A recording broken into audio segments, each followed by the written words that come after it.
ክርስቶስን ማሰብ ያለብን? ለምንድነው ቀንም ሆነ ማታ ማለዳ ክርስቶስን ማምለክ ያለብን? ለምንድነው ትኩረታችን ክርስቶስ ብቻ መሆን ያለበት?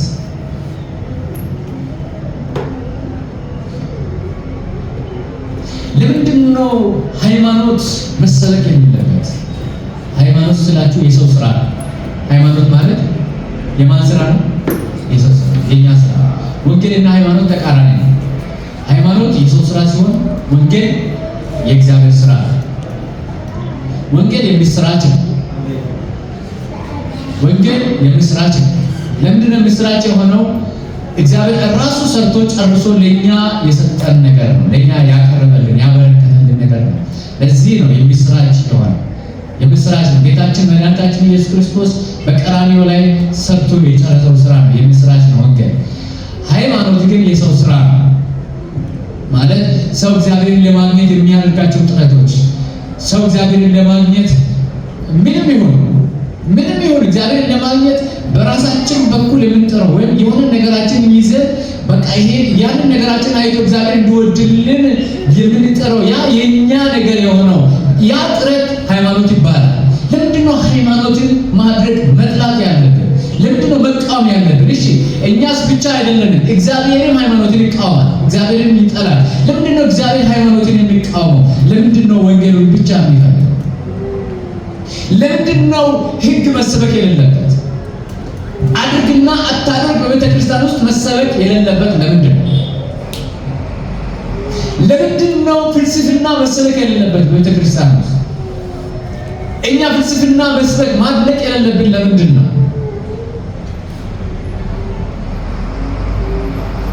መልሱን እናገኛለን። ይህንን ጠይቀን ጥያቄ ያዙና ጌታ መልሱን በቃሉ ይነግረናል ማለት ነው።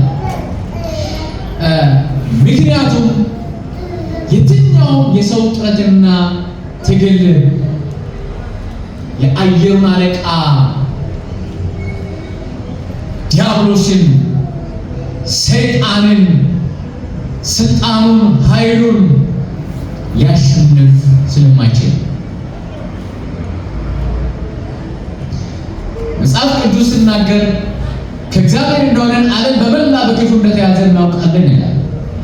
ዘፍጥረት ምዕራፍ 3 ቁጥር 15 ላይ መጽሐፍ ቅዱስ ባንተና በሴቲቱ በዘሬና በዘሯ መካከል ጠላትነትን አድርጋለሁ፣ እርሱ ራሴን ይቀጠቅጣል፣ አንተም ሰኮናውን ትቀጠቅጣለህ። ይሄ ቃል ቀራንዮ መስቀል ላይ ተፈጸመ። የሴቲቱ ዘር ተገለጠ፣ የእባቡን ራስ ቀጠቀጠ። አሜን። ወንጌል ይሄ ነው። ይሄ ነው መሰበክ ያለበት። ሌላ መንገድ ስለሌለ ነው። የዲያብሎስ ኃይል የሚታሰርበት የዲያብሎስ መንገድ የሚሸነፍበት ሌላ መንገድ ስለሌለ ነው እግዚአብሔር አንድያ ልጁን እውነተኛ ንጉሥ አድርጎ ወደዚህ ዓለም የላከ። ለዚህ ነው መጠንቀቅ ያለብን። ሃይማኖት ነው ወይስ ያለ ወንጌል ነው? ወንጌል ከሆነ ሁሉ ጊዜ ትደሰታላችሁ። ምክንያቱም ከእናንተ የሆነ ነገር አይጠይቅም። ወንጌል ከእናንተ መደሰትን ነው የሚጠይቀው። ወንጌል ከእናንተ እምነትን ነው የሚጠይቀው። ወንጌል ከእናንተ የሚጠይቀው እርሱን ብቻ ሀብታችሁ አድርጋችሁ እንድትቀበሉና ኢንጆይ እንድታደርጉ እንድትደሰቱ ነው ወንጌል ከእናንተ የሚጠይቀው። ሌላ ምንም ነገር አይጠይቅም። ኦኬ፣ እንደዛ ነው። ያ ምንም ነገር በማድረግ በምንም ቴክኒክ። ለዚህ ነው ማንም መሰበክ የሌለበት። ለምሳሌ ታላላቅ ሰዎች አሉ በዓለማችን ላይ ሲመጥር የሆኑ ገናና ሰዎች አሉ። ምናልባት ዓለም ታደንቃቸው ይሆናል፣ እኛ ግን አናደንቃቸውም። ለምን ሲባል ምስጢር ስለተገለጠልን ነው። እነሱ አያውቁም። የአየሩን ገዢ አለቃ መንፈስ ሲስተሙን ጥበቡን አያውቁትም። እንዴት እያታለላቸው እየረዳቸው እንዳለ አያውቁም። ከሱ እጅ ሌላ ማምለጫ መንገድን ለመፈለግም አይጥሩም። ለምን? ቀድሞውኑ የእሱን ስራ ስላልተገነዘቡ። እግዚአብሔር ግን ለእኛ በቃሉ በኩል ትክክለኛውን ችግር አሳየንና ለዛ ትክክለኛ ችግር ትክክለኛ መልስ እንዲሆን አንድያ ልጁን እውነተኛ ንጉሥ አድርጎ ወደዚህ ዓለም ላከ። ኢየሱስ እርሱ ክርስቶስ የሕያው እግዚአብሔር ልጅ ነው። ቆላስይስ ምዕራፍ 1 ቁጥር 13 ላይ እርሱም ከጨለማ ስልጣን አዳነን ወደ ፍቅሩ ልጅ መንግሥት አፈለሰን። ማን? ልጁ ኢየሱስ። አሜን። ከጨለማው ምን ስልጣን አዳነን። ማን ነው ያዳነን? ክርስቶስ። ለዚህ ነው ክርስቶስ መሰበክ ያለበት። እሱ ብቻ ነው ከጨለማ ስልጣን ሊያድነን የቻለው። እሱ ብቻ ነው ያንን ስልጣን መደምሰስ የቻለው። የዚህን ዓለም ገዢ የአየሩን አለቃ መንፈስ መደምሰስ የቻለ ከድንግል ማርያም የተወለደው ኢየሱስ ብቻ ነው። አሜን። ለዚህ ነው የምናመልከው። እሱ እውነተኛ ንጉሥ ነው። አሜን። ለዛ ነው እሱ ብቻ መስበክ ያለበት። እሱ በተሰበከ ቁጥር ምንድነው ነው የእሱ ድል ይበዛል። መስቀል ላይ ኦልሬዲ የጨረሰው ድል በእኛ ላይ ይበዛል ማለት ነው። በሕይወታችን ይበዛል። ለዛ ነው ጥንቃቄ የምናደርገው እሱ ብቻ ለመስበክ ሁሉ ጊዜ መቁረጥ ያለብን። ሰዎች ሃይማኖት ሲሰብኩ ስንሰማ ይሄ መሆን የለበትም የምንለው ለዛ ነው። ምክንያቱም የሰይጣን ማጭበርበሪያ መንገድ ነው። ሰይጣን ወንጌሉን እንዳይሰበክ ሃይማኖት እንዲሰበክ ነው የሚያደርገው። በቤተ ክርስቲያን ውስጥ የሆነ ሰው ሊገድል አይችልም። በቤተ ክርስቲያን ውስጥ የሆነ ከክርስቶስ ብቻ በቀር ገድሎ መታየት ማንም አይችልም። ለምን ሲባል እሱን ብቻ ነው ትኩረት ማድረግ ያለብን። እሱን ብቻ ነው እንጂ ማድረግ ያለብን። እሱ ደግሞ እውነተኛ አምላክ ነው። አሜን። ሁሌ የሚረዳንና የሚያድነን የሚታደገን፣ በናፈቃችሁት ቁጥር እሱ ይበዛላችኋል። ለዚህ ነው ኢየሱስ እኔ ሕይወት እንደሆነላችሁና እንዲበዛላችሁ መጣ። እሱ ነው ወደኛ የመጣው። ለዚህ ነው ወንጌል ቀላል ነው። በቃ ቀላል ነው። እናንተ ደካሞች ሸክም የከበዳችሁ ሁሉ ወደ እኔ ኑ፣ እስከ ሸክማችሁን እዛ ጣሉና ኑ አላለም። እንደዛ ብለን ኑሮ ከባድ ነው። እዛ ጾመን አልቅሰን ምናምን አለን። ዛሬ አምላክን ሊገናኘው ነው ምናምን ብለን እዛ የሆነ ነገር አድርገን እርቃናችንን ምናምን ሸፍነን በቃ እንደዚህ ጠቀጥቀን ከዛ ዛሬ አምላክን ሊገናኝ ነው እዛ ውጭ እንደምደረገው ማለት ነው ብለን መጣ ነበር። ኢየሱስ ግን እንደዛ አላለን። እስከነ ድካም እስከነ ኃጢአታችሁ እኔ ካላጠብኩላችሁ ሌላ መንገድ የላችሁ። እኔን ልረዳችሁ መጥቻለሁ። ስለዚህ አትበሩ። እስከነ ሸክማችሁ እስከነ ድካማችሁ ወደ እኔ ኑ፣ እኔ ሳርፋችኋለሁ። ወንጌል ይሄ ነው። ወንጌል ሲሰበክ ሁሉ ጊዜ ደስታ ነው የሚሰማችሁ። ወንጌል ሲሰበክ በቃ ውስጣችሁ ይነቃል። ምክንያቱም ወንጌል የእግዚአብሔር ኃይል የሚገለጥበት መንገድ ነው። አሁን በዚህ ሰዓት ምንድን ነው የሆነ ያለው? የእግዚአብሔር ኃይል እየተገለጠ ነው። ለምን ሲባል ወንጌል የእግዚአብሔር ኃይል ስለሆነ። ያ ሐዋርያት ሥራ ምዕራፍ 10:37 ላይ እግዚአብሔርን የናዝሬቱን ኢየሱስን በኃይል በመንፈስ ቅዱስም ቀባው፣ እርሱም መልካም እያደረገ ዞረ፣ ለዲያብሎስ የተገዙትን ነፃ እያወጣ ምን አደረገ ይላል? ዞረ። ይሄ ነው እውነተኛ ንጉሥ። አሜን። ለዲያብሎስ የተገዙትን ነፃ እያወጣ ዞረ። ኢየሱስ የመጣው ለዲያብሎስ የተገዙ በዲያብሎስ ጭቆና ውስጥ ያሉ ስለነበሩ ልጆቹን ለክብሩ የፈጠራቸው ልጆች በዲያብሎስ ጭቆና ውስጥ ስለወደቁ ያንን ዲያብሎስን ሊደመስሰውና ከሱ ጭቆና ልጆቹን ነፃ ሊያወጣ እውነተኛ ንጉሥ ሆኖ ወደዚህ ዓለም መጣ። አሜን። ለምንድን ነው እውነተኛ ንጉሥ የምንለው? በሥጋ የተገለጠ አምላክ ሁሉን በራሱ ችሎታና አቅም ሁሉን የሚያደርግና የሚቆጣጠር የሚገዛ ጌታ። ምናልባት ብዙ ነገሥታት አሉ በዓለም ዙሪያ። እነሱ ሰይጣንን ሊደመስሱት አይችሉም። በዓለም ዝነኞች አሉ። እነዚያ ዲያብሎስን ሊያሸንፉት አይችሉም። ግን ኢየሱስ ብቻ ነው እውነተኛ ንጉሥ። አሜን። ንጉሥ መባል ያለበት ማን ብቻ ነው? ኢየሱስ ብቻ ነው። ለዛ ነው እውነተኛ ንጉሥ የምንለው። ብዙ ነገሥታት አሉ፣ ኢየሱስ ግን እውነተኛ ንጉሥ ነው። አሜን። ያ ሁሉን አሸንፏል። ቀራንዮ መስቀል ላይ ተፈጸመ ሲል ሁሉንም ደምስሶ ንጉሥነቱን አረጋግጧል ከሙታን በመነሳት። ማቴዎስ ምዕራፍ 12 ቁጥር 29 እስከ 30 ስንመለከት ኢየሱስ እንኪያስ እኔ በእግዚአብሔር ቃል አጋንንትን ማውጣ ከሆነ የእግዚአብሔር መንግሥት ወደ እናንተ ምን ሆናለች? መጥታለች። አያችሁ፣ እኔ በእግዚአብሔር መንፈስ አጋንንትን ማውጣት ሆነ። ያ ማለት ምን ማለት ነው? መንፈስ ቅዱስን ተቀብለናል ሁላችን። ስለዚህ አሁን የእግዚአብሔር መንግስት ከኛ ጋር ነው ማለት ነው። መንግስት ራሱ መንፈስ ቅዱስ ነው። መንፈስ ቅዱስ ከአብ ጋር እኩል የሆነ ከወልድ ጋር እኩል የሆነ አምላክ በእኛ ውስጥ አድሯል። አሜን። ስለዚህ መንፈስ ቅዱስ ራሱ አምላካችን እግዚአብሔር ከኛ ጋር በመሆን መንግስቱን ሰጥቶናል። አሜን። ቆላስይስ ምዕራፍ 2 ቁጥር 15 ላይ አለቅነትን፣ ስልጣናትን፣ ኃይላትን ሁሉ እንዳሸነፈ ይነግራል። አንዳች ያልተሸነፈ ነገር የለም። ሁሉም ከእግሩ በታች ተገዝቶለታል። አሜን። ኢየሱስ አሸነፈ። አሜን። ኢየሱስ ምን አደረገ? አሸነፈ። ስለዚህ እሱ ምንድነው? እውነተኛ ንጉስ። እስኪ ኢየሱስ እውነተኛ ንጉስ ነው በሉ። ኢየሱስ እውነተኛ ንጉስ ነው። ይሄ ከባድ መፎክር ነው። ሁል ጊዜ ማድረግ ያለብን እውነተኛ መፎክር። እግዚአብሔር ይመስገን። አሜን። አንደኛ ዮሐንስ ምዕራፍ 3 ቁጥር 8 ላይ የዲያብሎስን ስራ እንዲያፈርስ የእግዚአብሔር ልጅ ተገለጠ። አሜን። እሺ፣ የእግዚአብሔር ልጅ ለምን ነው የተገለጠው? ጮክ ብላችሁ ተናገሩ። የዲያብሎስን ስራ ምን ሊያደርግ ነው? ያ የዲያብሎስን ስራ ያፈርስ ዘንድ ነው እግዚአብሔር ልጅ የተገለጠው። አሜን። ለዚህ ነው ሐዋርያው ዮሐንስ ያለቀሰው። በሰባት ማኅተም የታተመውን ማኅተም ባየ ጊዜ አለቀሰ። ከዛ ግን ሰማ፣ አታልቅስ፣ እነሆ ከይሁዳ ነገድ የሆነው አንበሳ ማኅተሙን ሊፈታ ድል ነስቷል። አሜን። ሃሌሉያ። አሜን። መጣና ከእጁ ላይ መጽሐፉን ወሰደ። ማኅተሞቹን በፈታ ጊዜ እነዛ 24ቱ ሽማግሌዎች ወድቀው በፊቱ ምን አደረጉ? ሰገዱ። 4 እንስሶች። ኢየሱስ የዲያብሎስን መንግስት ሙሉ በሙሉ ደመሰሰ። አሜን። የሰይጣንን ጉልበት አንበረከከ። አሜን። እዛ ይሄ ሲሰበክ ቀድሞኑ የተመታ ነው። ምድራችን ከኃይለኛው እጅ ነፃ ይወጣል። አሜን። እግዚአብሔር ይመስገን። አሜን። ሁለተኛው ማንም በኃይሉ በጥበቡ ሆነ በማስተዋሉ ከኃጢአት ኃይል ነፃ መውጣት አይችልም። በጣም ወሳኝ ነገር ነው እየተነገረ ያለ። በደንብ ስሙ። ማንም በኃይሉ በጥበቡ በጥረቱ ከኃጢአት ቀንበር ነፃ ሊወጣ አይችልም።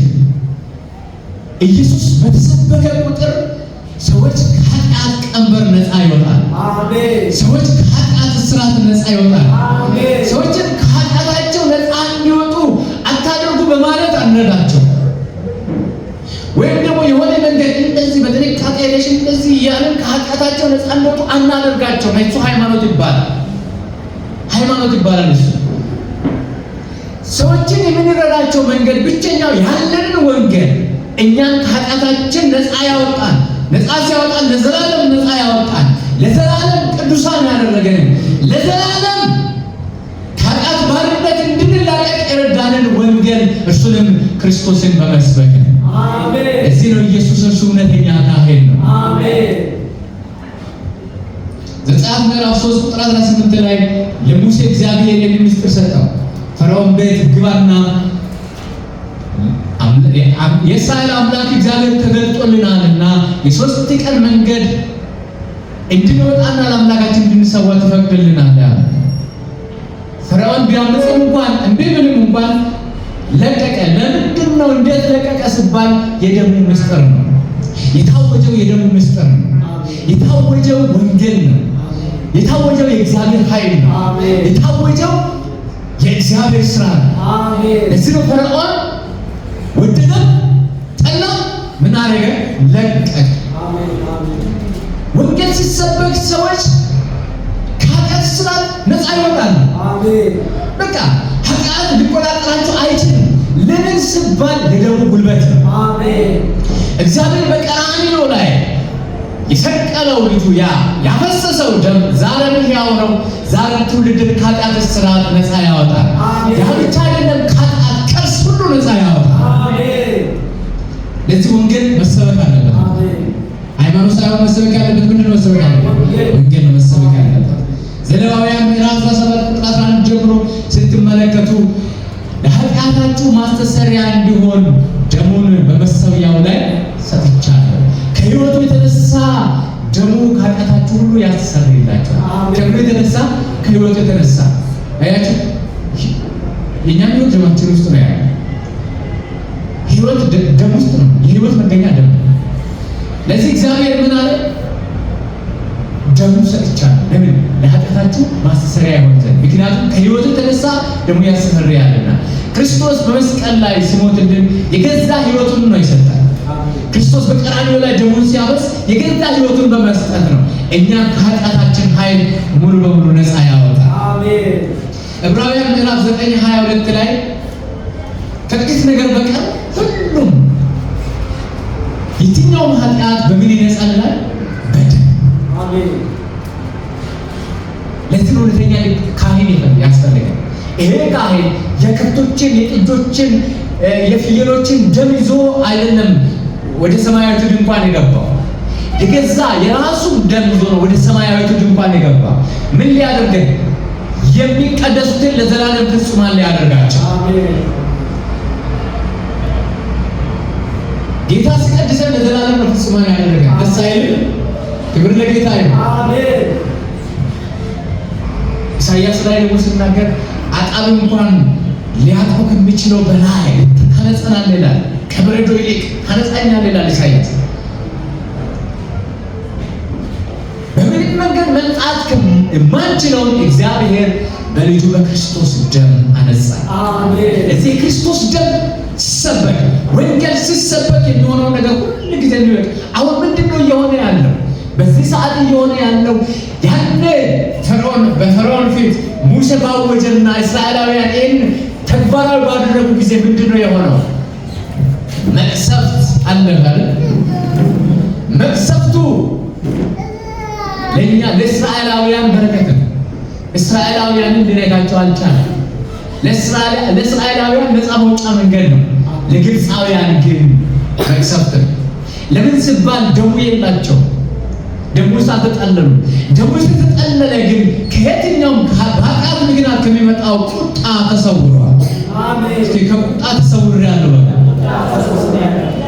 ስለዚህ እንደ አይነት ጸሎት አንጸልይ ማለት ነው። እግዚአብሔር ወይ ከቁጣ ሰውረኝ ከሆነ ነገር እንደዚህ አይነት የፍርሃት ጸሎት አንጸልይ። ኦልሬዲ እግዚአብሔር በልጁ ደም ውስጥ ተቀብሎናል። አሜን። የዘላለም ልጆች ብሎ አቅፎናል። አሜን። ሃሌሉያ። አሜን። በዚህ ላይ እኛ ተጨማሪ ስራ እንስራ። ኢየሱስ ሰርቶ በጨረሰው ስራ ላይ ተጨማሪ ስራ እንስራ። ሉቃስ 10:45 ላይ የሰው ልጅ ሊያገለግልና ነፍሱን ለብዙዎች ቤዛ አድርጎ ሊሰጥ መጣ እንጂ እንዲያገለግሉት ኢየሱስ እንድናገለግሉ አልመጣም፣ ሊያገለግለን መጣ። እስኪ ኢየሱስ አገለገለኝ ማለት ነው። ኢየሱስ አገለገለኝ። ክብር ለጌታ ይሁን። አሜን። ማንም ሊረዳን አይችልም። ማንም ሊያግዘን አይችልም። ማንም ሊያገለግለን አይችልም። እሱ ለዚህ ነው ከሰማይ ሰማያት ራሱ በእጁ ለሰራውን ያንን የሚያገለግል ስጋ ሆኖ ሰው ሆኖ አይገርምም? እኔ እኮ የሚገርሙኝ እነዛ 70 ሰገዶች ናቸው። ለሕፃኑ ሰገዱለት ነው። ማርያም አቅፋዋለች፣ ግን ለማርያም አይደለም ስግደቱ። ማርያም እዛው አለች። አቅፋ ሊሆን ይችላል፣ ግን ስግደት እየተሰጠ ያለው ለማን ነው? ለሕፃኑ ነው። እዚህ ታቅፎ ግን እሱ ከዘላለም በፊት የነበረ አሁን ታቅፎ ቢሆን ምድር ደግፎ የያዘ በማርያም እቅፍ ሁሉንም ሳይኖች እኮ እያሳየ ሊሆን ይችላል። ድምፁ ምናልባት እንደ ሕፃን ያለቅሳልን። እንደዛም ሆኖ ግን እሱ የዓለም ፈጣሪ ነው። ለምን ነው እንደዚህ ሆኖ መምጣት ነበረ ሲባል እኔ የሚያድነኝ አሜን። ሌላ መንገድ ስለሌለ ነው። ለዚህ ነው ጴጥሮስ ምንድን ነው ያለው? መዳን በሌላ በማንም የለም፣ እንድንበት ዘንድ የተሰጠን ከሰማይ በታች ሌላ ስም የለም። ይሄ ስም አለሽ፣ ክርስቶስ አለሽ። ወንደሳ አሜን።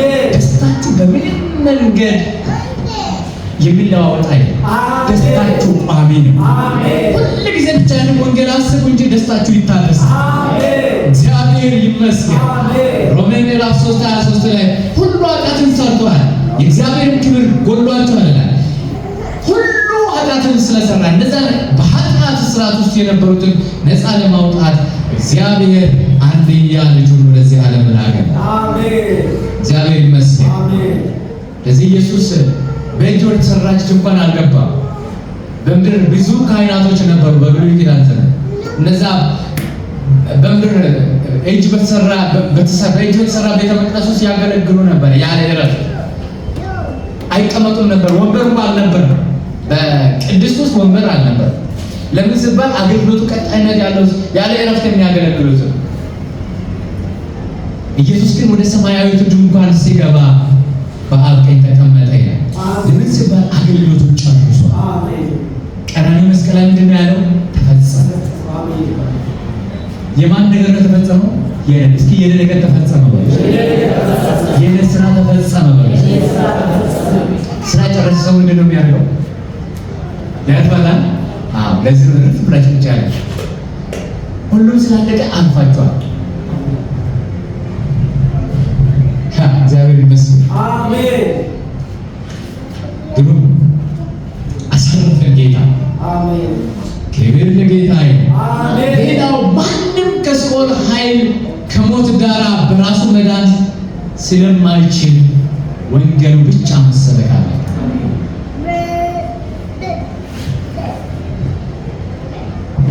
ሞት ያው ሁላችንም ሰው ሞት ይፈራል። ለሞት ስላልተፈጠረ ነው ሞት የምንፈራው። ግን አሁን ዳግም የተወለድን እኛ ማወቅ ያለብን ነገር የሞት መውጊያ በክርስቶስ ኢየሱስ ተሰብሯል።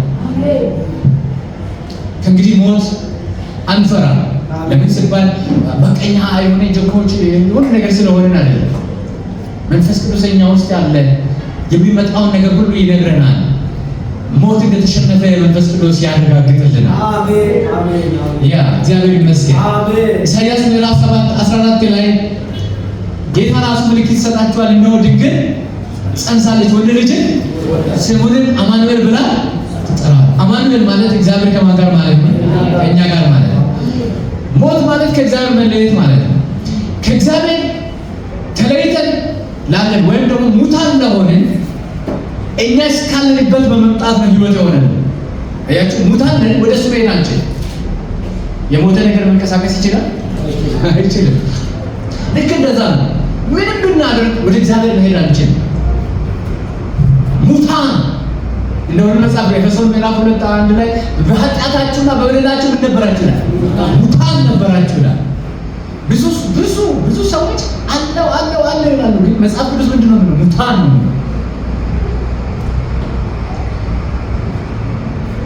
የሞተ ነገር ምንም አይነት እንቅስቃሴ ማድረግ አይችልም። ወደ እግዚአብሔር ለመሄድ ለመድረስ እግዚአብሔርን ለማግኘት ምንም አይነት ጥረት ልናደርግ አንችልም። ሙታን ነን። ለዚህ እግዚአብሔር ራሱ እኛ እስካለንበት በመምጣት ህይወት ሆነን። አሜን። ለዚህ ነው አማኑኤል ሆነን። አሜን። እግዚአብሔር አማኑኤል ሆኖልን። አሜን። ዮሐንስ ወንጌል 14:6 ላይ እኔ መንገድና እውነት ህይወት ነኝ። ማን? እኔ። አያችሁ፣ እኔ ነው ያለ። መልካም ስራ መንገድ ነው አላለም። የሆነ ህግ ማድረግ መልካም መንገድ ነው አላለም። ኢየሱስ የሆነ ነገር ሊያስተምረን አልመጣም። ራሱ መንገድ ሊሆነን ነው መጣ። አሜን። ራሱ ህይወት ሊሆነን ነው መጣ። አሜን። እዚህ ኢየሱስ ምን አለ? እኔ መንገድና እውነት ህይወት ነኝ፣ በእኔ በቀር ወደ አብ የሚመጣ በአጭር አማርኛ እኔ ካረዳኋችሁ ከአብ ጋር ልትገናኙ አትችሉም። እኔ ነኝ የምረዳችሁ። በቃ ብቸኛው እርዳታችሁ እኔ ነኝ። ልረዳችሁ መጣ። እኔ ህይወታችሁ ነኝ። እኔን ካመናችሁ እኔ ለእናንተ የዘላለም ህይወት ነኝ። አሜን። እግዚአብሔር ይመስገን። አሜን። ዕብራውያን 10:19-20 ላይ ስንመለከት የዕብራውያን ጸሐፊ እንደዚህ ይላል፣ በተከፈተልን በአዲስና በሕያው መንገዱ አዲስ ነው፣ ሕያው ነው። አሜን። የተከፈተ ወደ እግዚአብሔር በክርስቶስ አማካይነት በመጋረጃው አማካይነት መግባት አለንና ለዚህ በድፍረት እንቅረብ ይላል። ድፍረታችን ኢየሱስ ነው። ያኔ ክርስቶስ አውጣጣውን ሲቀበል ተፈጸመ ሲል መጋረጃው ከላይ እስከ ታች ምን ሆነ? አሜን።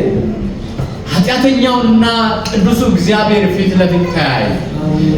ከዚህ በፊት መጋረጃ ሆኖ ከፊት ከመሃል ጋርዶ የነበረው የኃጢአት መጋረጃ የኃጢአት እርግማን ሙሉ በሙሉ በክርስቶስ በቀራንዮ ላይ በፈጸመው ስራ በተፈጸመው ነገር ሙሉ በሙሉ ተወገደ። አሜን። ክርስቶስ የመጣው ያንን የጥል ግድግዳ ሊያፈርስ ነው። አሜን። ክርስቶስ መጣ፣ የጥሉን ግድግዳ ከመካከል አፈረሰ። አሜን። የጥሉ ግድግዳ ምን ሆነ? መጋረጃው ምን ሆነ? ከላይ እስከታች እግዚአብሔርን ትወዱታላችሁ፣ እግዚአብሔርን ትናፍቁታላችሁ። እናንተ ከምትወዱት በላይ እግዚአብሔር ይወዳችኋል። አሜን። በዚህ እርግጠኛ ሁኑ። አይ እግዚአብሔርን ወደዋለሁ፣ እግዚአብሔርን ወደዋለሁ። ልክ ነው፣ እግዚአብሔርን ትወጂዋለሽ፣ ግን ከአንቺ በላይ እግዚአብሔር አንቺን ይወዳል። አሜን። ይሄ ያለማወቅ ነው እኮ ብዙ ጊዜ እኔ እኮ እግዚአብሔርን ወደዋለሁ፣ ብዙ ዋጋ ከፍዬልህ አንተ ነው አታይም። እረቴ እግዚአብሔር ሁሉ ጊዜ ሊባርክሽ አንቺ ጋር የሚገርመው ነገር ይኸውላችሁ፣ አንድን ሕፃን እናት በስስት አይኗ ከምታየው በላይ እግዚአብሔር በስስት ነው የሚያየው። አሜን። ለዚህ ነው ከሰማይ ሰማያት መጥቶ ዋጋችንን በሙሉ የጨረሰው። አሜን። ማን ይቆምናል? ማንም ሊቃወም አይችልም። ያ ብቻ አይደለም፣ ምንም ነገር ሊገዳደራችሁ አይችልም። አሜን። በመስቀላችሁ ይሁን በየትኛው ሁኔታችሁ ላይ በነገራችሁ ላይ ሊቋቋማችሁ የሚችል ኃይል የለም። አሜን። ክርስቶስ ጨረሰ። አሜን። እግዚአብሔር ይመስገን። አሜን። ስለዚህ የንጉሥንም የካህንና የነቢይን ማዕረግ በአንድነት የያዘ ኢየሱስ እርሱ ክርስቶስ ነው። አሜን። ያቺንም ንጉሥም ካህንም ነቢይም ሆነ። በብሉይ ኪዳን ዘመን እነዛ ነገሥታት፣ ካህናት፣ ነቢያት ይቀቡ ነበር። ለሚመጣው እነዚህ ማዕረጎች ይዞ ለሚገለጠው አያቸው ለሰይጣን ችግር፣ ለኃጢአት ችግር፣ ከእግዚአብሔር ለመለየት ችግር ወይም ለሞት ችግር ሙሉ በቂ የሆነ መልስ ሆኖ መፍትሄ ሆኖ ከእግዚአብሔር ተቀብቶ ለኛ ተሰጥቷል። ለዚህ ኢየሱስን ክርስቶስ አድርገን ስናምን የመጀመሪያው የሆነው ነገር መንፈሳዊ ንጉሥ ሆነ። አሜን። እስኪ እኔ ንጉሥ ነኝ ማለት ነው። ንጉሥ ነኝ። ያ እግዚአብሔር ነገሥታት አድርጎን። አሜን።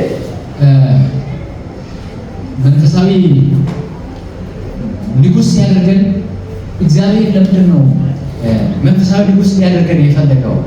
ለምን አስፈለገ ሲባል የትኛውንም መንፈሳዊ ከፍታ እንድንቆጣጠር። መንፈሳዊ ከፍታ ለእኛ ነው የታዘዘው። ለዚህ ነው ኢየሱስ እንደዛ ብሎ ኪዳን ገባ። ነገር ግን መንፈስ ቅዱስ በእናንተ ላይ በመጣ ጊዜ ኃይልን ታገኛላችሁ፣ ትቀበላላችሁ። በኢየሩሳሌም፣ በይሁዳ፣ በሰማርያ እስከ ምድር ዳርቻ ድረስ ምን ትሆናላችሁ? ከፍታውን ሁሉ ትቆጣጠራላችሁ። እግዚአብሔር ገና ሲያስበን ልጁን ኢየሱስ ክርስቶስን ልኮ ሊያድነን ሲፈልግ መንፈሳዊ ነገሥታት ሊያደርገን መንፈሳዊ ከፍታ አሳልፎ ሊሰጠን። አሜን። ከዚህ ቀደም የጨለማው መንግስት ነበረ መንፈሳዊ ከፍታ ይዞ አንዳንዱን ሟርተኛ፣ አንዳንዱን አስማተኛ፣ አንዳንዱን ደጋሚ ያደረገ እንደፈለገ በቃ ቦቃ ብር ነው። ዓለሙ ስትመለከቱ እንደዛ ጨለማው እየተጫወተባቸው ያለ። እኛ የተጠራ ነው ግን ያንን የአየሩን አለቃ እንድንመታው። አሜን። ለዚህ ነው እባቡንና ጊንጡን ትረግጡ ዘንድ በጠላት ኃይል ሁሉ ላይ ስልጣንን ሉቃስ ምዕራፍ 10 ቁጥር 19 እስኪ እባቡንና ጊንጡን እንረግጥ በሉስ። በጠላት ኃይል ሁሉ ላይ ስልጣንን ሰጥቶኛል። አሜን። በክርስቶስ ስናምን የሆነው ያ ሳሚታችን መልቀቅ ያለብን በጣም የምታስፈልጉት እናንተ ናችሁ። ለጅማ ምድር፣ ለኢትዮጵያ፣ ለአፍሪካ በጣም የምታስፈልጉት እናንተ ናችሁ። ለምን ሲባል ነገሥታት ስለሆናችሁ። አሜን። ለዛ ከዳዊት ጋር ገባሁትን ኪዳን ከእናንተ ጋር እገባለሁ ይላል። ከዳዊት ጋር ምን አይነት ኪዳን ነው የገባው? አዛዥ እንዲሆን፣ ገዢ እንዲሆን፣ መሪ እንዲሆን ከዳዊት ጋር ኪዳን ገብቻለሁ ይላል። ያንን ኪዳን ከእናንተ ጋር እገባለሁ። ንጉሥም የክህነትንም የነቢይነትን ስራ እንዲሰራ ዳዊትን ጠራው። ለዚህ ነው እኮ ልክ እኛ ስንጸልይ ያየው አለቃ የሚታሰረው መንፈሳዊ ነገሥታት ስለሆነ። አሜን። ያ ክብር ለጌታ ይሁን። አሜን። ኤፌሶን ምዕራፍ 6 ላይ መጋደላችን ከደምና በአየር ላይ ካሉ ከክፋት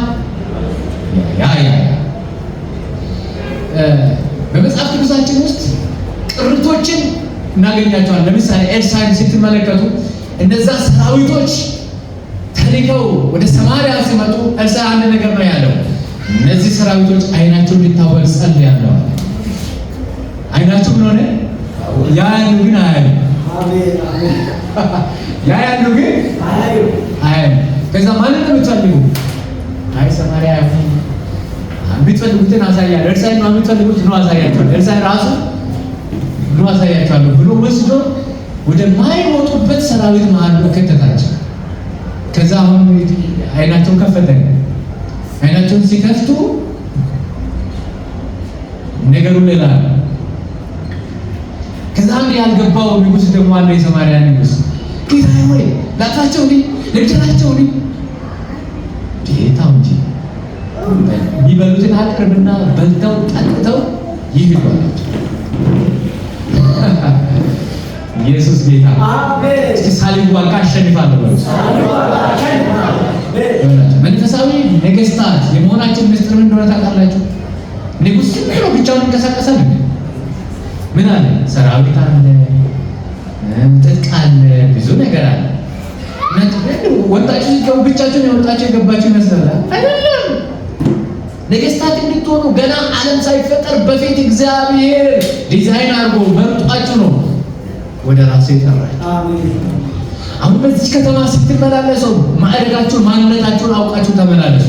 ብቻችሁን አይደላችሁ፣ ነገስታቶች ናችሁ። አሜን። በሄዳችሁበት ሁሉ እባቡና ጊንጡ እየተረገጠ አሜን። አንድ እግር አንስተሽ ስትረቅ እባቡን እየጨፈለች ነው። አሜን። እርግማንን እየሰበርሽ ነው የምትሄጂው። አሜን። አሜን። እግዚአብሔር ትልቅ ስራ ነው የሰራው። አሜን። ይሄ ደግሞ ቀለፍተን እንደዚህ ብለን በቃ ውያ ነው እንዲህ ነው ያለ በቃ እንዲህ ላበላም እንዲኖር አይደለም ይቀራል። አይስም በመላሽ ብቻ ወንጌል እየተደሰች ንጉሥ ሆይ አመሰግናለሁ፣ ስለ ታሪክልኝ አመሰግናለሁ፣ ስለ ሞትክልኝ አመሰግናለሁ። የቅድሞ አምልኮ ሲታረክ አየሩ ይመታል፣ መናፍስቶች ይራገፋሉ፣ ምድር ነፃ ይወጣል።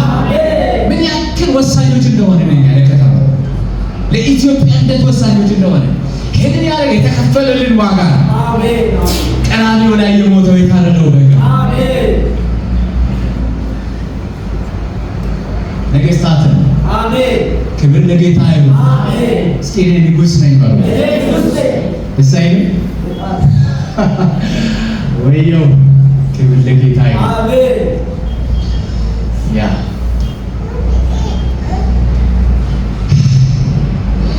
ሐዋርያት ሥራ ምዕራፍ 8 ላይ ቅድም ተቀሻችኋል። መንፈስ ቅዱስ በእናንተ ላይ በመጣ ጊዜ ኃይልን ከዛም ያስቆማችሁ የለም። አሜን አሜን። የሚያስቆማችሁ የለም። አሜን። መጀመሪያ እኮ ተራ ሰዎች ነበሩ። እነ ጴጥሮስን ስትመለከቱ፣ እነዛን ሐዋርያቶች ስትመለከቱ አይ ምስኪኖች ሁሉ አሳ የሚሸጡ ናቸው። ተራ ሰዎች ናቸው። ከተራ መንደር እግዚአብሔር አወጣቸውና ነገስታት መንፈሳዊውን ከፍታ እንዲቆጣጠሩ አደረጋቸው። አሜን። ከዛ በኋላ እና ሐዋርያው ጳውሎስ የሆነ ቦታ ላይ ሲሄዱ ጨለማ ይመታ። አሜን አሜን። ትዝ ይላችኋል ኤፌሶን ከተማ ሲገቡ ለረጅም ጊዜ የቆየው ያ የመንፈስ አሰራር ሁሉ ተመታ። አሜን። ነገስታት ነን። አሜን። ክርስቶስ ኢየሱስ እንደ ግል አዳኛችን ስንቀበል መጀመሪያው የሆነው መንፈሳዊ ንጉስ ነው የሆነው። አሜን። እንዳዘነጉ ለዚህ ነው የምትጸልዩ።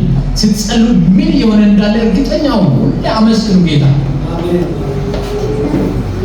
አንድም ነገር ይሄን ከእጃችሁ እንዳያት ሁሉ ጊዜ ሌላው የእውቀትን ከፍታ ሊሰጠን ነው ልጆች ያረጋ። እስኪ የእውቀትን ከፍታ ይቆጣጠራሉ በሉ። መጀመሪያው መንፈሳዊ ከፍታ እንዲቆጣጠር ተገዛ ነው። ሁለተኛ ደግሞ የእውቀቱን ከፍታ እንዲቆጣጠር። አሜን። እውነት ለመናገር ክርስቶስን እንደ ግል አዳኛቸው ያመኑ የጥበቡን ዓለም መምራት አለባቸው። የተጠሩበት ጉዳይ ስለሆነ ዳንኤልን ታስታውሳላችሁ? ዳንኤል ምዕራፍ 1 ቁጥር 17 ላይ 1:17 ላይ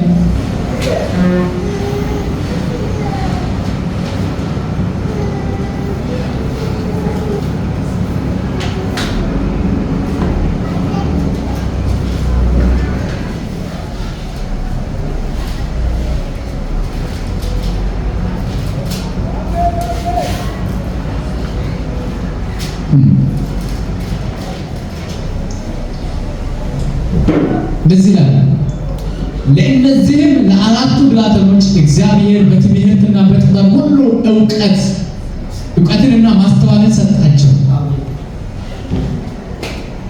ወረድ ብለን ደግሞ ቁጥር 20 እናነባለን።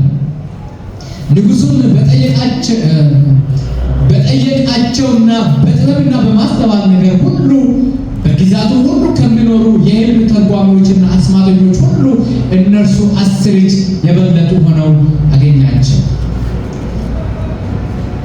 10 እጅ የበለጡ ሆነው ምን አደረጋቸው? አገኛቸው። እንግዲህ ዳንኤል እኮ እግዚአብሔርማ በዳንኤል ፊት ያየኛል እንደናቸው ይህ መጽሐፍ ቅዱስ ስለኛ ሲመሰክር ምንድን ነው የሚለው? ለእኛ አንዳችን የሚበልጥ ነገር አይቶልናል። በብሉይ ኪዳን ነበሩ ነቢያት እንኳን ለእኛ የተደረገውን ነገር በጣም በሩቅ ሊሆን ያለውን ነገር አይተው እየጠበቀ እየፈለጉ እየተመኙ ሁሉ እንደነበረ የመጽሐፍ ቅዱስ ይነግረናል። አያችሁ? ለምንድን ነው እግዚአብሔር ይህንን የጥበቡንም የእውቀቱንም ከፍታ አሳልፎ የሚሰጠን? መንፈሳዊን ከፍታ ብቻ አይደለም። ምክንያት ባይዘዌ መንፈሳዊን ከፍታ ያዛችሁ ማለት የእውቀት ከፍታ ይመጣላችኋል። ለምን እንደሆነ ታውቃላችሁ? ያየው አለቃ ነው ብዙ ነገር የሚመታ የሚያበላሽ። ያየው አለቃ ተመታ ማለት ኦልሬዲ ሁሉም ነገር ይለቀቃል። አሜን። ለዳንኤል እግዚአብሔር ይህንን የጥበብና የእውቀት መንፈስ ሰጣቸው። ፊልጵስዩስ ምዕራፍ 3 ቁጥር 8 ላይ ሐዋርያው ጳውሎስ አንድ የሚለው ነገር አለ። ዳኒ ከደረሰ 3:8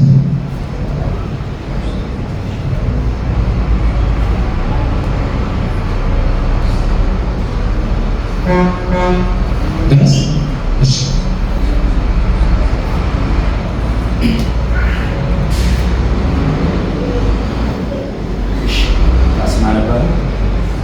በእውነትም ከሁሉ የሚበልጥ ስለ ክርስቶስ ኢየሱስ ጌታዬን በእውቀት ነገር ሁሉ ጉድፍ እንዲሆን እቆጥራለሁ። ያ ኢየሱስን ከማወቅ ጋር ሲነጻጸር የዚህ ዓለም እውቀት ሁሉ እንደ ጉድፍ ምን ማለት ነው? ከእውቀት ሁሉ የሚበልጠውን እውቀት ተቀበላችኋል። የመጀመሪያው እውቀት ክርስቶስን የማወቅ እውቀት ነው። ይሄ ትልቅ እውቀት ነው። ብዙዎች አሁን ብዙ የምርምር ዓለም አላቸው። ብዙ ነገር ያውቃሉ፣ ግን ክርስቶስን አያውቁም። ስለዚህ በአጭር አማርኛ ምስኪኖች ናቸው። ሐዋርያው ጳውሎስ ደግሞ ብዙ እውቀቶች አለው፣ ፈላስፋ ነው። የዛን ዘመን የፍልስፍናውን ዓለም እስከ ጥግ የሚያውቅ ከፈላስፎች ጋር ሲገናኝ እንደ ፈላስፋ ያወራል። ከማያውቁ በቃ እሱ እንደዛ ምንድነው እንደዛ ያደረገው ወንጌል ነው። እና ሐዋርያው ጳውሎስ ምን ይላል? ክርስቶስን ከማወቅ ጋር ሲያየው ክርስቶስን ለማወቅ ካለው እድል ጋር ሳነጻጽረው የዚህ ዓለም ነገር ምንድነው ይላል? እንደ ጉድፍ ነው ይላል። ብዙ ነገር ያውቃል ሐዋርያው ጳውሎስ። ብሉይ ኪዳንን ጠንቅቆ ያነበበ ብዙ እውቀት ያለው ሰው ብዙ እውቀት ያለው ሰው ግን አንድ ምስጢር ለእኛ ያስቀምጥልናል። ለእኛ ለአማኞች ምን ብሎ? ክርስቶስን ከማወቅ ጋር የትኛውም ጥበብና እውቀት አይነጻጸርም።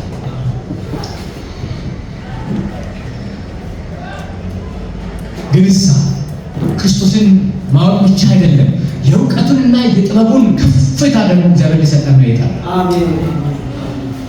እናንተ ናችሁ የዚህ ዓለም ሰዎች ያልደረሱትን ነገር የበጠቀውን እውቀት መድረስ የምትችሉ እናንተ ናችሁ። በምን መንገድ? ሰማይ በሚያበራላችሁ መብራት። እግዚአብሔር ይመስገን። አሜን። እና እግዚአብሔር ምስጢርን ሁሉ የሚያበራ እንደዚህ ነው። ለዳንኤል እግዚአብሔር የጥበብና የእውቀትን መንፈስ ሰጠ። አሜን። 10 እጅ በልጦ ምን አደረገ? ተገኘ። የእግዚአብሔር መስራት ነው። እስኪ እግዚአብሔር በእኔ መስራት ነው። እስኪ በጣም መንፈስ ቅዱስ በእኛ ውስጥ ሆኖ ይሰራል። አሜን። እዚህ ነው እግዚአብሔር መንፈሳዊውን ከፍታ እንደገና ደግሞ የእውቀቱን ከፍታ ሊሰጠን ነው ቀድሞ የጠራው። ሁለተኛው ሶስተኛው የባህሉን ከፍታ ሊሰጠን ነው እግዚአብሔር የጠራው። ምን ማለት ነው? ወደ ባህል ስንመጣ እንግዲህ ብዙ ባህል አለ በዚህ ዓለም ላይ ቆሻሻ ባህሎች አሉ። በተለይ ይሄ ዓለም በእርኩ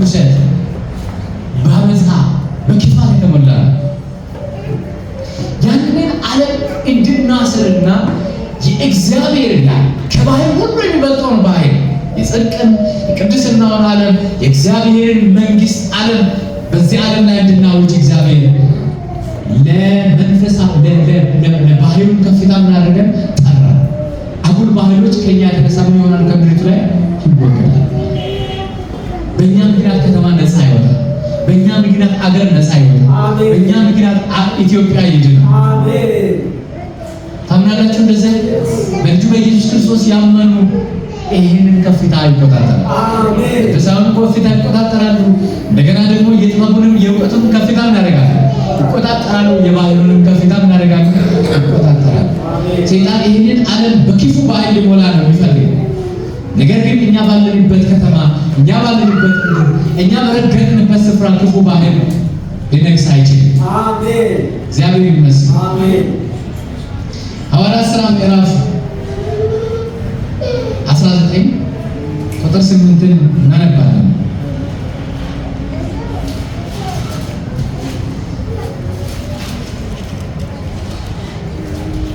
ወደ ምኩራብም ገብቶ ስለ እግዚአብሔር መንግስት እየተናገረና እያስረዳቸው 3 ወር ያህል በግልጥ ይናገር ነበር ይላል። ምስጢሩ ምን ነው? ለምንድን ነው ሐዋርያው ጳውሎስ ለ3 ወር ያህል የእግዚአብሔር መንግስት የሚናገር? ሌላ ያለው ዓለም ሌላ መንግስት ስላለ አሁን የእግዚአብሔር መንግስት ሲታወጅ ያኛው መንግስት ይወድቃል። ያኛው መንግስት እንዲወድቅ የእግዚአብሔር መንግስት መታወጅ አለበት። ለዚህ ነው እሁድ ወደዚህ መጥተን የእግዚአብሔር መንግስት የምናውጀው። ለዛ ከዛ ምን ሆነ? ኤፌሶን ላይ የእግዚአብሔር መንግስት በቀጣይነት ሲያውጅ ምንድን ነው ያለው? ቁጥር 17 ላይ እና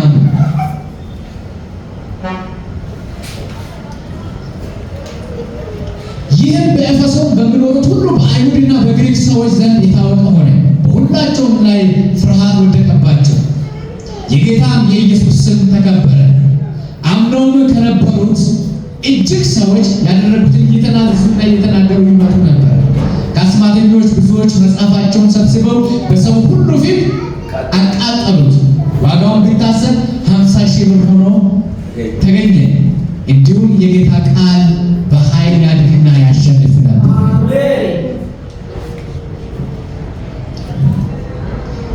በእግዚአብሔር መንግስት ላይ ትኩረት ያደረጉ ኢየሱስ መጀመሪያ የእግዚአብሔር መንግስት ሰብኮ ነው የጀመረው።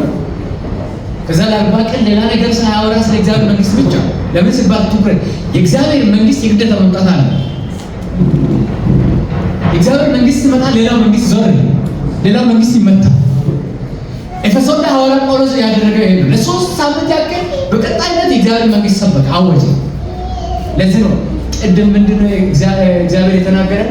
ወንጌሉን እንድንሰብክ፣ ወንጌሉን ብቻ እንድንሰብክ ምን ተደረገናል? ተጠርተናል። ወንጌሉ ምንድነው? በክርስቶስ ኢየሱስ በቀራንዮ ላይ ያለቀው ስራ፣ በእግዚአብሔር የተሰጠን መንግስትና የመንፈስ ቅዱስ ኃይል። አሜን። ወንጌል ይሄ አሜን። እግዚአብሔር ይመስገን። አሜን። ወንጌሉን እንድንሰብክ የጠራን ጌታ የተባረከ ይሁን። አሜን። ለምንድነው ክርስቶስን ብቻ መስበክ ያለብን? ከክርስቶስ ብቻ በቀር የሰይጣንን ኃይል የሚሰብርና የሚያስር ማንም የለም። ከክርስቶስ ብቻ በስተቀር ኃጢአትንና መርገሙን የሚሰብር የለም። አሜን። ከክርስቶስ ብቻ በስተቀር ሞትንና የሲኦልን ጋር የሚያጠፋ የለም። አሜን። ኢየሱስን ክርስቶስና ጌታ አድርጎ ያመነ መንፈሳዊ ንጉሥ፣ መንፈሳዊ ካህን ነው፣ መንፈሳዊ ነቢይ። አሜን። እናንተ በሰበካችሁበት ወንጌሉን ባወጃችሁበት መንግስት የእግዚአብሔር መንግስት በኃይል ይመጣል። አሜን። ክብር ለጌታ ይሁን። ይህንን ቃል በልባችን እንያዝ። ይሄ ሳምንት ወንጌሉን የሚሰብኩበት ሳምንት ነው። አሜን። እግዚአብሔር ሰዎችን ወደ እናንተ ይልካል። አሜን። በጥንቃቄ እናድምጥ። የእግዚአብሔር ቃል ሁሉ ጊዜ የሚሰበከው ቃል የሚፈጸም ቃል ስለሆነ አሁን ይህንን እንደ መልእክት ይዛችሁ በጣም በማስተዋል ሰይጣን በተቻለው መጠን ወደ ራስሽ ስራ እንድታዘነብኝ ነው የሚያደርግሽ። በኩነኔ ውስጥ እንድትወድቅ ነው። ህግ ባለበት፣ ህግ በሚሰበክበት፣ ህግን የምታስብ ከሆነ ሁሉ ጊዜ በኩነኔ ውስጥ ልትወድቅ፣ ወንጌል የምታስብ ከሆነ ሁሉ ጊዜ ትበረቻለሽ። ውስጥሽ ይታደሳል፣ አእምሮሽ ይታደሳል። ወንጌልና ህግን በዛ መንገድ ለይታችሁ ወንጌል ባሰባችሁ ቁጥር ሁሉ ጊዜ ህይወት ይበዛላችሁ። ኃይላችሁ ሁለንተናችሁ ይነቃቃል። ስለ ህግ ባሰባችሁ ቁጥር ሁሉ ጊዜ ፓስመን ነው የምትሉ ዲስካሬጅ ነው የምትሉ በቃ የሚታገቡትን ነው የሚታገቡ። በዛ ሰዓት ነቃ ብላችሁ የምስራችሁን አስቡ። ክርስቶስ በመስቀል ላይ የጨረሰው ጅማ ታርጎ ተሰጥቶ ነው። በጅማ ላይ ያለው አውሬ ተወግቷል። ጅማ ላይ ክፉ ባህሎች ከዚህ በኋላ አይሰሩም። በጌታ በኢየሱስ ስም የጨለማውን ባህል